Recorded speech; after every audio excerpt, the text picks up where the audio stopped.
Друзья, всем привет, с вами Алина, рада приветствовать вас на своем канале.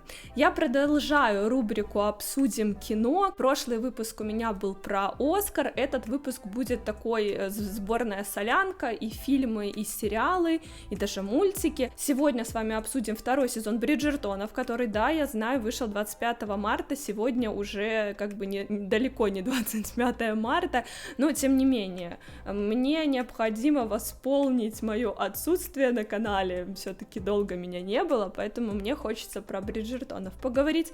Также высказаться относительно Морбиуса. «Фантастические твари 3», я на них ходила в кино, также хочу высказаться. Ну и более-менее из недавнего, свежего, это третий сезон «Любовь, смерть и роботы», конечно же, тоже хочется обсудить. И усаживаемся подобнее, начинаем. Бриджертоны, второй сезон. Многие посмотрели, многие высказались. В целом я слышала в восторге. Даже более того, многие вы говорили о том, что второй сезон понравился больше. Я не отношусь, сразу скажу, я не отношусь к числу этих людей. Для меня второй сезон был слабее, хотя, наверное, не слабее, просто история другая, и как-то мне, наверное, первая история больше понравилась. Ну, давайте по порядку. Создатель сериала Шонда Раймс, я, кстати, недавно делала выпуск про «Изобретая Анну», там также была создателем Шонда Раймс, она как бы шоураннер этого сериала.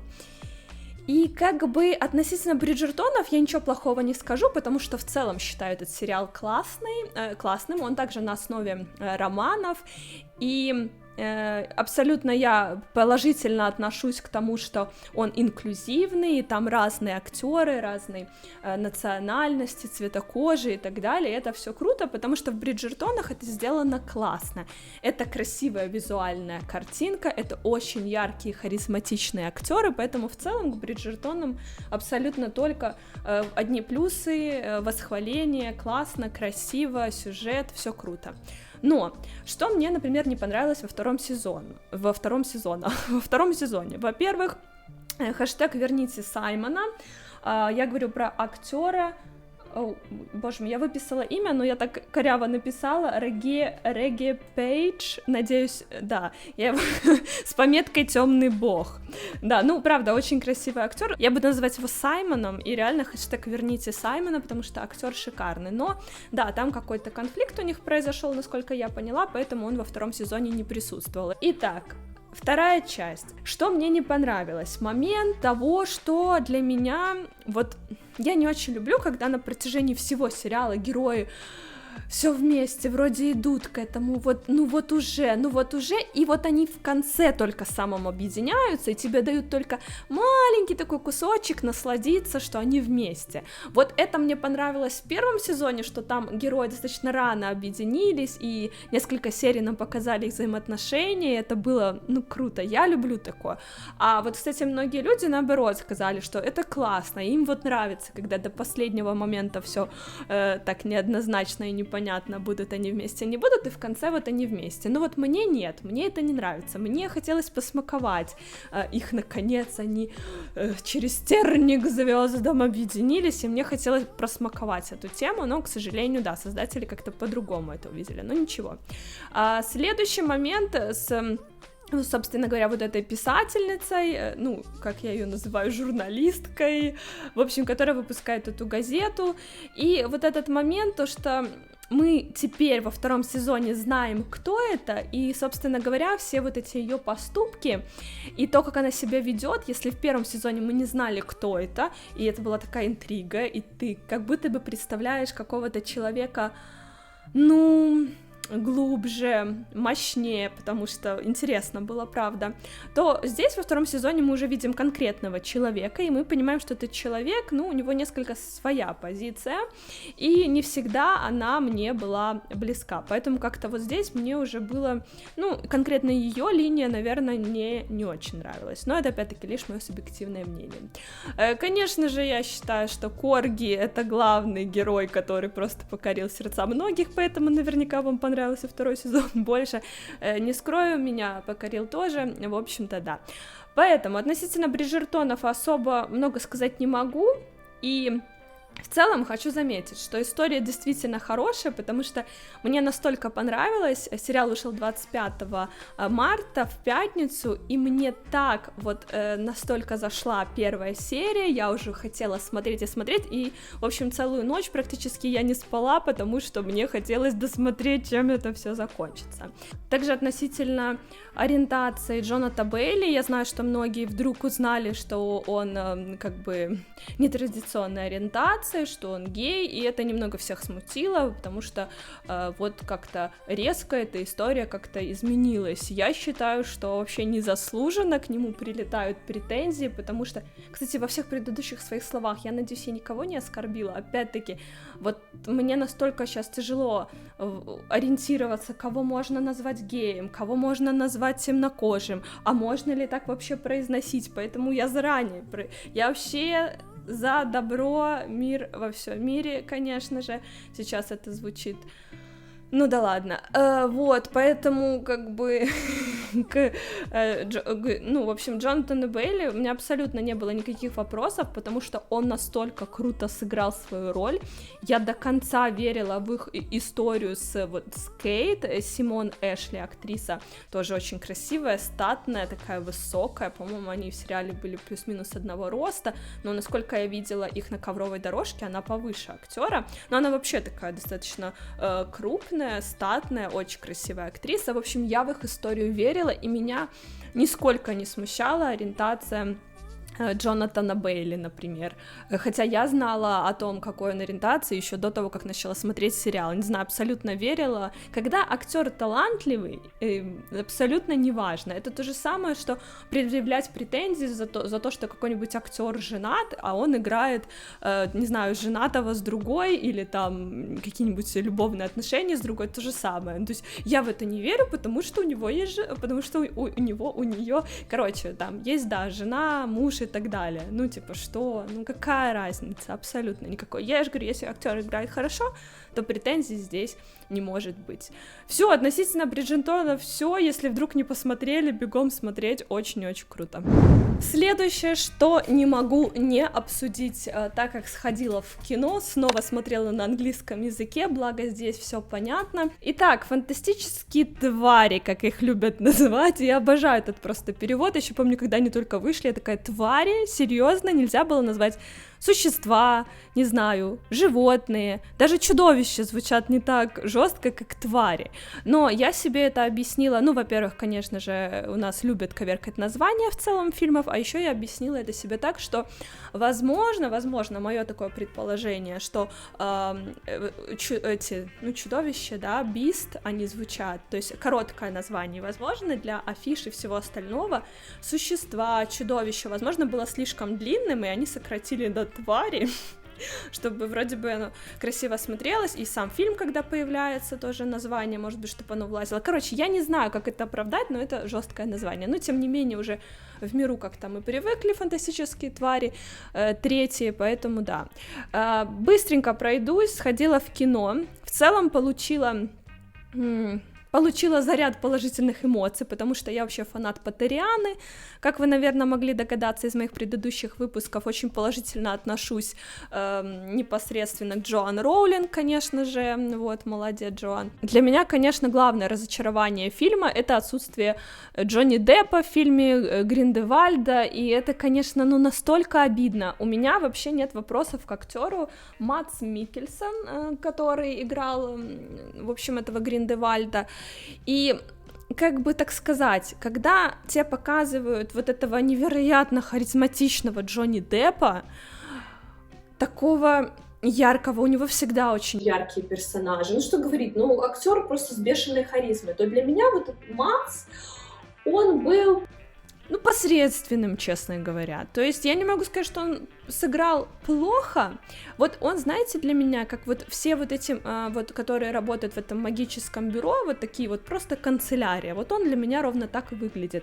потому что Гриндевальд, ну, по крайней мере, изначально нам показали такого Гриндевальда, благодаря Джонни Деппу, очень такую яркую личность, и прям такой, да, я за тобой пойду, то вот этот вот Мадс, ну, собственно, в конце он все и провалил, ну, куда, ну, за серостью не пойдешь, в общем, короче, мне не могу сказать, что мне не зашел актер, он был хорош в этой роли. И, возможно, если бы изначально я не видела Джонни Деппа, возможно, у меня вообще бы не было каких-то претензий. Если бы он изначально играл эту роль, может быть, я бы сказала, ну, нормально, ну, актер и актер. В общем, ну, как бы, ну, для меня, честно, вот, ну, как-то не срослось.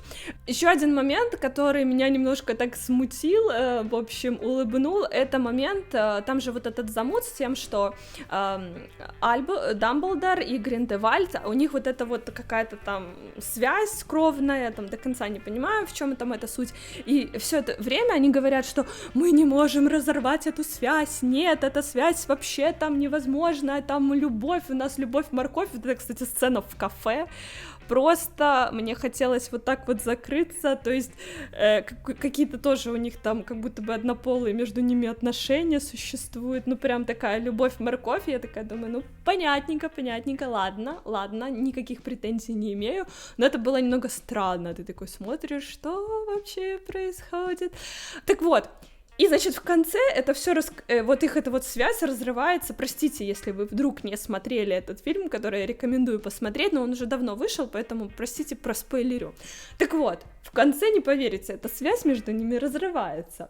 И самое удивительное, что объяснение, типа, как же вы разорвали эту связь, Дамблдор? Ну, как бы, он нападал на человека, а я этого человека защитил. Человека-мага, неважно. Все, и так связь разорвалась. Серьезно? Так, просто, то есть все это время, вот вы не могли это, значит, тут столько лет разорвать, а тут это все вот так вот. Пожалуйста, все, мы разорвали. В общем, это было забавно. Относительно фильма очень красиво, очень по-поттериански, и в целом я к фильмам всем «Фантастические твари», фильмы Гарри Поттера, я с точки зрения режиссуры, визуала и прочее отношусь нейтрально, потому что первопроходцем был Коламбус, и вот именно то, как сейчас выглядят все эти фильмы, это, конечно, его заслуга, потому что он как бы приложил руку вот к этому, к визуальной этой составляющей, и последующие, все, кто бы не снимал фильмы, они плюс-минус для меня выглядели, ну, одинаково, поэтому здесь вопросов нету, все красиво, я боялась того, что очень сильно уйдут в секреты Дамблдора, то есть акцент пойдет сильно на Дамблдора в фильме, но нет, боялась, что где-то, возможно, фильм перестанет быть фантастическими тварями, но нет, тоже опять сделали классного этого, ну, эту штучку, оленёночка этого, я не помню точно, как его там называли, ну, короче, очень красиво, очень классно, все герои сыграли круто, я вот себе отдельно всегда отмечаю вот этого пухляша, которого играет актер Дэн Фоглер, пухляш, я говорю про Якоба, очень мне всегда это нравится, герой, Ньют, конечно же, тоже милаха, ну, в общем, все милахи, очень красиво, очень интересно, все секреты Дамблдора раскрыты, но момент у меня только возник с финалом.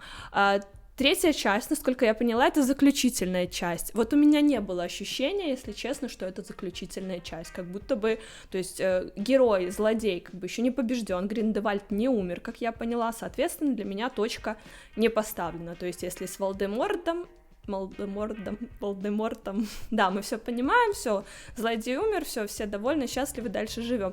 То есть здесь для меня незаконченная история, то есть и мне непонятно, будет ли дальше продолжение, или все-таки это заключительная часть. Напишите в комментариях, если вы знаете наверняка, это заключительная часть, или все-таки нам ждать продолжения. Ну, в общем, мне кажется, от Ворнера можно ожидать чего угодно. Привет, Матрица, 4-я часть.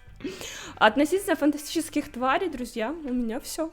Итак, Морбиус. Здесь я буду кратко, и вообще, как бы фанаты Марвела, заранее приношу вам свои глубочайшие извинения, но это, простите, вообще просто говном, простите, что слово говно звучит у меня на канале, я вообще стараюсь всегда не выражаться, особенно не использовать такие слова бранные, ну как есть, это было плохо, и если я давала еще в начале какой-то шанс Морбиусу, потому что мне понравилось, что вампирская тема, к Джареду Лето вопросов нету, я считаю, это хороший актер, просто отвратительный монтаж, отвратительно все нарезано, Даниэль Эспиноса, как бы, ну, уже по фильму «Живое» можно было понять, что Даниэль Эспиноса, как бы, ну, не самый то чтобы мой любимый режиссер, но опять-таки это мое субъективное мнение, возможно, фанаты Марвела все сказали, да, это так классно, нет, это очень и очень и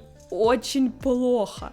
Причем, что ну такая идея. Во-первых, Джаред Лето в главной роли. Господи, я просто я досмотрела этот фильм исключительно из-за него, потому что он безумно красивый, и я просто, конечно, вкушала его внешность. Просто это просто Джаред Лето. Все, ТЧК.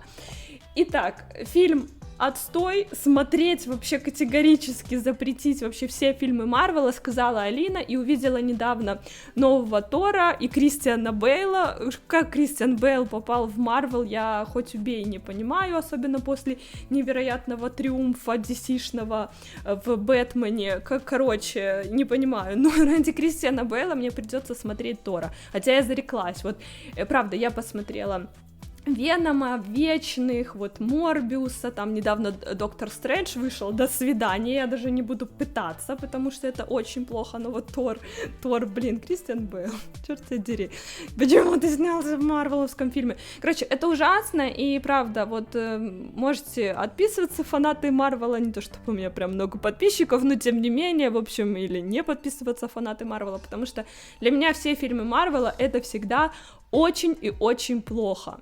Очень плохо. Хотя относительно Венома первого я прям не сильно плевалась, но второе это, конечно... Венома второго я тоже не так давно посмотрела, и это, конечно, очень плохо, очень плохо. В общем, все, что вот Марвел последнее время снимает, мне кажется, это становится все хуже, хуже и хуже. Лично мое мнение. Заключительная тема, которую я сегодня хочу обсудить, вышел 3-й сезон «Любовь, смерть и роботы». Это, конечно, очень хороший сезон, это сильно хорошо, мне зашло все мульты, и грибная вся эта история, и глубина, и вот этот вот мир весь рухнет, мы все умрем, и бла-бла-бла, короче, тематика, каждый мультфильм гениальный, отдельно мне очень понравился, бобер-медоед, ну, короче, круто, смешно, местами не смешно, конечно же, потому что тема, блин, я надеюсь, вы не слышите этот звук сирены, но я буду продолжать говорить. Итак, меня лично добил, конечно, Альберто Миелго, надеюсь, я правильно произношу, это испанское имя, фамилия, буду называть Альберто, ну, Миелго, короче, я читаю Миелго, как это там можно произносить, ну, не суть, короче, гениальный человек, я считаю, что это лучший мульт из всего, неудивительно, что он именно в конце. Итак, гениально.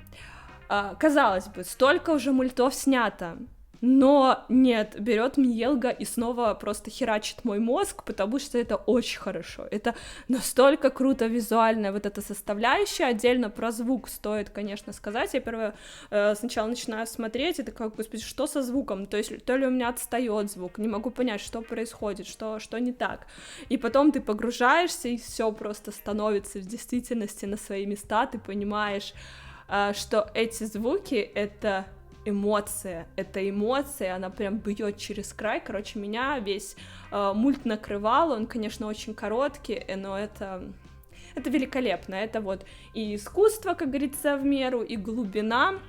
Сам Альберто рассказал, что его, суть вот этой всей истории — это про любовные взаимоотношения, в частности, токсичные взаимоотношения, но, конечно, как это все было сделано, это потрясающе, очень красиво, если вы вдруг по каким-то непонятным причинам не посмотрели 3-й сезон, обязательно посмотрите, и вот этот фильм, точнее, вот этот мультик, последняя часть, это шедеврально, правда.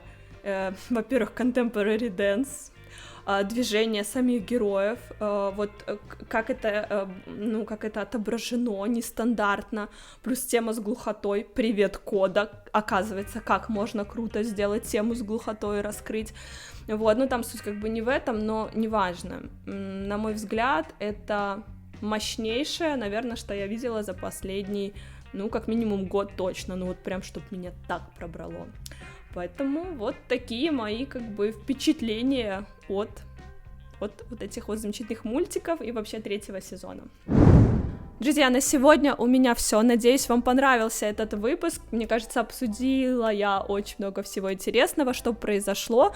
В целом, наверное, вот все, что я пропустила, сегодня обо всем высказалась. И самое главное, я рада предыдущему своему выпуску, потому что мне так хотелось поговорить про Оскар уже очень давно, но, правда, как-то не было сил. Поэтому, если вдруг не посмотрели предыдущее видео про Оскар, обязательно посмотрите. Я там высказалась, мне кажется, максимально эмоционально и по заслугам, ну, как я считаю. На сегодня с вами буду прощаться, обсудили все, что можно, и фильмы, и сериалы, и даже мультики, поэтому все, пока-пока, увидимся, надеюсь, в самом ближайшем будущем.